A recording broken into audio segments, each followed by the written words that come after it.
Assalamu alaikum everyone. My name is Luqman Bajwa. I work in the finance sector. I'm a trader in the finance sector. My background is actually in maths, and my area of specialty is economics. I like to think about economics, how the world works, and that's what I do in AMRA. I approach economics from a Quranic point of view, and that's what my talk today is going to be about how Zakat can free our money. So today, like I said, I'm going to talk about money, and I find money really interesting. And the reason I find money interesting is it's because it's what makes our economy run. And what do I mean by this? Often I like to ask myself the question, where does an economy come from? Because no one owns an economy. No one tells us how to run one. Sure, our government tries to influence it, but they can only do so much. And if you think about the world we live in today, we live in a pretty organized, sophisticated society, where each of us, we specialize in doing a particular profession, whether we're a doctor or a teacher or an engineer or whatever. And we're organized to work in groups in factories, in offices, in companies, and so on. And with the goods and services that we do produce, we don't produce it for our own consumption. Rather, we produce it and we provide it to the economy. We sell it to the economy. And in return, the economy provides for us. It feeds us, it shelters us, it entertains us. But where does all this come from? Because no one tells us what we should do for a living. No one tells us what we should buy. Well, apart from maybe our parents. And this is where money comes in. Because, if you think about the factors that goes into deciding what you should do for a living, you think about things like, what am I good at? What do I enjoy doing? But you also think, can I earn any money doing this? And with the money we do earn, we think about what food we'd like to eat, or what phones we'd like to buy, what car we'd like to drive. So it's really all these little decisions that each of us make on an individual level that come together to form the highly organized, sophisticated economy that we live in today. So where does all this come from? And that's really the interesting thing. So before this turns into a greed is good type of talk, I'm going to say that the economy isn't perfect. In fact, there's something wrong with it. And I'm sure we've all felt this. Wherever you look in the world, people are crying out that the world is not a fair place. Young people, old people, they seem to be rebelling against the status quo. They're fed up of politics. They're fed up of central banks. And they see the wealth inequality that exists in the world. They see things like how the richest 1% in the world owns more wealth than the remaining 99% combined. That's a staggering fact. Let's think about that for a moment. That's like saying if there's 100 people in this room, the richest one person, he owns more wealth than the rest of us combined. If we look at the CEO to worker pay ratio, this is something in the 60s that used to be 20 to 1. Today, it's over 300 to 1. And this divide between the rich and poor just doesn't exist just within our countries, but it exists between countries as well. So if you look at the USA, for example, they have a population of just under 5% of the world's population, yet they own almost 25% of the global wealth. Here in the UK, we are just under 1% of the world's population, yet we own almost 5% of the world's wealth. So whichever way you look at it, wherever you are in the world, this vast wealth inequality seems to exist on every level. I'm sure you felt this living in this country, and I'm sure you feel it when you go abroad to third world and developing countries. So why is the world like this? People have their theories. They blame the banks. They blame politicians. They blame the greedy corporations and the CEOs. Some people specifically look at central banks and say it's the way they manipulate money, which is the issue. They think that we need to free ourselves from this manipulation and adopt new currencies like Bitcoin. But Islam has a different take on this. Islam actually looks at the practice of interest as the source of this injustice.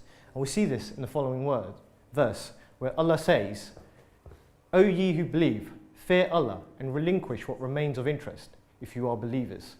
But if you do it not, then beware of war from Allah and His Messenger." So here, Allah is warning us against the practice of interest, and if we were to continue it, then He says that war will be the necessary consequence. Unfortunately, we've all heard the words of the present-day Khalifa, may Allah be pleased with him, and how he's pointed out that the global unrest is so great that we're on the brink of a third world war. In another verse, Allah says, whatever you pay as interest, that it may increase the wealth of the people, it does not increase in the sight of Allah. But whatever you give in zakat, seeking the favour of Allah, it is these who will increase their wealth manifold. So here again, Allah is warning us against the practice of interest and saying that we're not going to gain from it. In fact, He says that we should practice zakat instead. And what is zakat? Put simply, zakat is just a wealth tax. It's a tax that you pay on your excess savings. So any money you have put aside that's not being used for any economic use, you have to pay a tax on it, a zakat on it. And the proceeds of this zakat are collected together to help the poor and the needy in a kind of social welfare system. And if practiced on a national level, zakat will have a very important influence on how money operates. In fact, here Allah says that the benefit will be many times over.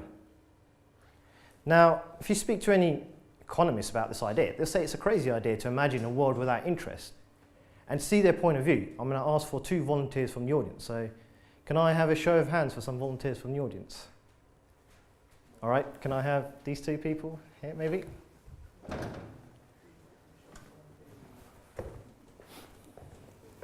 What's your name, sorry? Ahmad. Ahmad.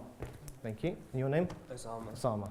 So, Osama, if I can ask you to come to this side, and Ahmad, if you stand aside, come a bit closer. You don't need to be scared of me. So, you can imagine we can split our economy into 2 types of people. In the first type, we'll have people who are, at the peak of their careers. They're the most productive in their lives. They produce more than they consume. And I like to call these people the net producers. But before they get to that stage, they need time to learn their profession. They need to set up their business. And during this period, while they are net consumers, they need to rely on the economy to provide for them. So if we imagine Hamad here, he's a net producer. So naturally, he's going to be earning more than he spends. And with his surplus income, he's going to start thinking about saving for his future, whether it be for his family or retirement.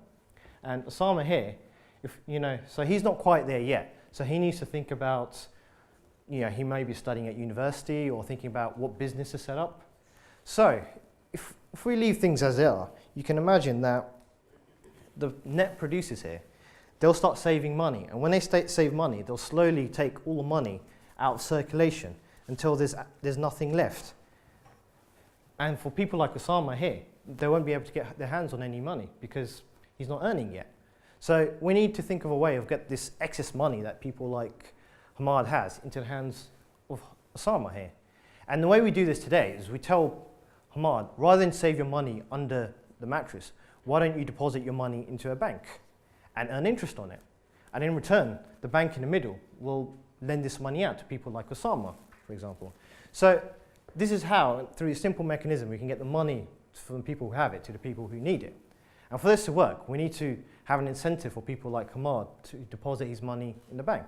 And that incentive, of course, is interest.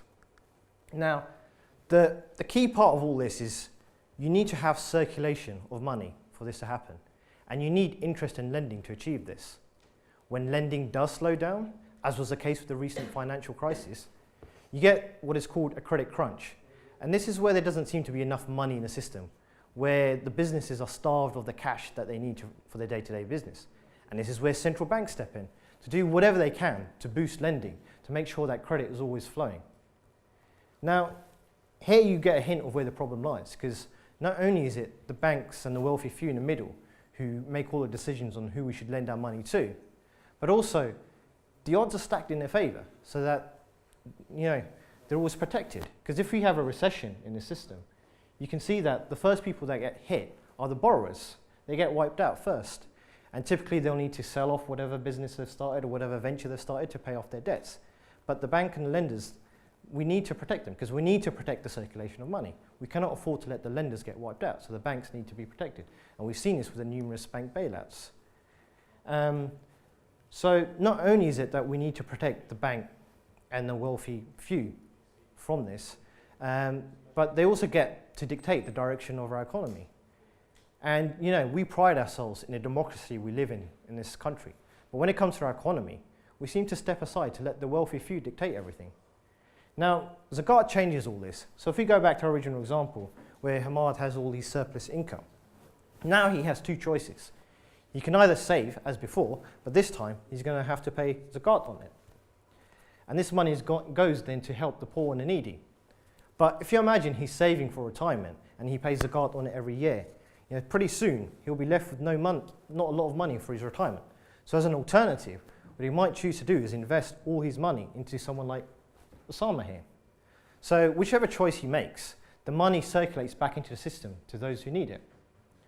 Also, you see that if there is a recession now, the losses are no longer borne by just one type of people. They're borne by everyone in a more equal, fairer manner.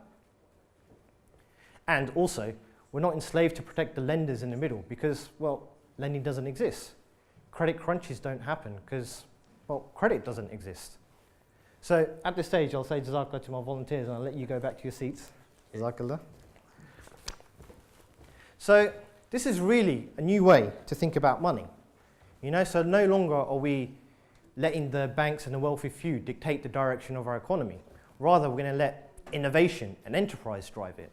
Rather than spend all our time debating over how central banks and what course of actions they should take, we'll be busy thinking about new ways of investing in money, investing in people. And we see this today with AMA UK. We see this with initiatives such as Invest in My Business initiative. With the AMA USA, I've already spoken to some people who are thinking about experimenting and taking this idea to the next level with something called crowdfunding. And I find crowdfunding really exciting.